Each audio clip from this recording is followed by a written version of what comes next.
le quatrième pilier pour développer une nation, c'est le pouvoir. C'est le pouvoir. Quelles que soient les valeurs que vous avez incarnées en votre peuple, le pouvoir reste le pouvoir. Le pouvoir a la capacité d'influencer toute une nation, toute une famille et tout individu dans cette nation-là. Ça dépend de qui est à la tête de ce pouvoir-là. D'abord, 3 pouvoirs dans un pays, ça ne sert à rien. Il doit avoir un seul pouvoir porté par un visionnaire qui va porter le peuple dans son cœur, faire en sorte que celui qui touche aux cheveux de ce peuple-là a touché aux cheveux du chef de la nation, du père de la nation. C'est pourquoi il y a des pays où on appelle le chef de l'État le père. Et je suis d'accord avec cette appellation. Donc, c'est cela. Donc, le pouvoir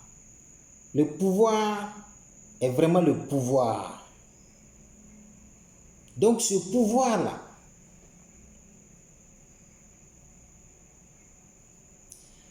peut changer l'organisation de la société ou renforcer l'organisation de la société, détruire ou construire la société. Donc le pouvoir, ce pouvoir-là doit faire en sorte que l'initiative, que l'entrepreneuriat, que la créativité, que l'innovation soient encouragées. Dans une nation où ces choses ne sont pas encouragées, il ne peut pas avoir de développement. Où, par exemple, la consommation des produits extérieurs est considérée comme un luxe. Où on envie, par exemple, ceux-là qui vont à l'extérieur pour aller s'enrichir et puis revenir. Il y a un problème. Nous devons faire en sorte, le pouvoir doit exercer un rôle qui va faire en sorte que chaque citoyen se sent fier de réussir dans sa patrie et qu'il ait honte même là de fuir son pays pour aller se chercher ailleurs. Qui se battent dans son pays. C'est un ensemble de stratégies qui permettent de développer ces choses-là. Le pouvoir doit permettre que les jeunes, les femmes ne comptent pas sur le pouvoir lui-même, mais que le pouvoir central puisse transférer des pouvoirs à chaque individu, faire comprendre à chaque population qu'il est important. Aujourd'hui, tous les regards de la population africaine est rivé sur les chefs d'État. Mais il faut amener chaque personne à savoir que lui-même il est chef d'État là où il est. Il n'est pas chef d'État, mais il est chef dans son domaine. Si tu es musicien, arrange-toi pour que dans tout le Burkina Faso, tu sois excellent, parce que c'est ton talent. C'est ta nature que tu es en train d'exprimer. Imaginez des talentueux musiciens, 50 talentueux musiciens dans tout le Burkina Faso ici. Ça suffit. Ils vont faire des choses extraordinaires dans ce pays. Et à l'extérieur, ils vont faire des choses extraordinaires. Imaginez 50 musiciens, 50 chanteurs qui ont découvert ce talent-là d'artiste. Ce n'est pas des Geneva Djaba, ce n'est pas Aïcha Tremblay où il n'y a rien dans la chanson là. Non. La culture doit revoir ces choses-là. Une chanson qui véhicule un message. Pas une chanson qui fait juste danser les gens. Une chanson qui véhicule un message. Si ce message-là peut faire danser, que les gens dansent. Parce qu'ils ont eu l'espoir. Ils dansent parce que ça résonne bien dans leur cœur. Ou du moins, une chanson qui fait pleurer. Parce que ça résonne dans leur cœur aussi. Parce qu'ils vont se rendre compte, ah, ça je devais faire ça, je n'ai pas fait ça. Ça lui fasse mal. Et qu'il puisse changer. Donc les chansons même là, ça peut amener même une forme d'éducation dans une nation. La culture.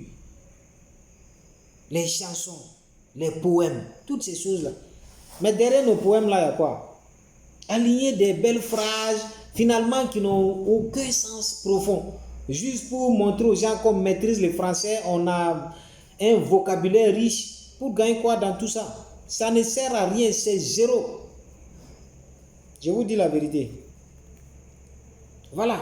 Donc le pouvoir a la capacité d'arrêter ces choses-là, a la capacité de réorganiser les choses pour faire en sorte que dans nos films, Non, les films même soient éducatifs. Les feuilletons là, que ce soit des feuilletons éducatifs. Mais on consomme du n'importe quoi. On veut vivre comme les autres. On laisse les enfants, on dit moins de 12 ans. Là où on a écrit moins de 12 ans même là, c'est là-bas même les enfants là vont se cacher pour regarder. Et même ils savent que c'est difficile d'interdire quelqu'un. Quand les parents ne sont pas là à la maison, c'est quel enfant qui va ouvrir sa télé, il voit que c'est moins de 12 ans et puis il va fermer. À moins que les parents soient là. Et comment même tu vas être à la maison, tu es en train de regarder la télé à 20h, tu vas dire aux enfants d'aller se coucher. Et vous allez regarder. Ce que vous êtes en train de cacher là, ces enfants vont se lever un jour, au moins que vous êtes en train de dormir là, ils vont aller regarder. Si c'est pas bon, alors c'est pas bon. Si c'est bon, alors c'est bon. Pornographie, des trucs de nudité, c'est de ça que je parle. Nudité et puis des trucs comme ça. Voilà. Il y a des chansons, même quand tu regardes vraiment l'habillement de nos jeunes filles, c'est terrible quoi. Presque nu. Et on veut véhiculer quelle valeur dans ça? C'est pas possible. On ne peut pas véhiculer de bonnes valeurs dans ça. Et c'est ce que nos jeunes filles regardent et c'est ça qui transforme leur vie. Tu vas leur donner une bonne éducation. Là, selon toi, elle est bien éduquée. Mais ce qu'elle fait dehors, tu ne sais même pas. C'est pire parce qu'ils vont penser que non, tu es dépassé. Tu vois, ce que tu es en train de leur donner comme éducation, là, c'est du passé. Et le présent, là, c'est ce qui se passe à la télé. C'est ce qui se passe sur Facebook. C'est ce qui se passe sur les réseaux sociaux. Il faut qu'on soit dépassé. Et que ce dépassement-là, que ça soit même là organisé depuis le sommet de l'État. Donc le pouvoir a la capacité d'influencer toutes ces choses-là. Le pouvoir peut faire en sorte que la discipline soit respectée dans un pays. Que l'intégrité soit une valeur pour tous. Le pouvoir peut permettre ça.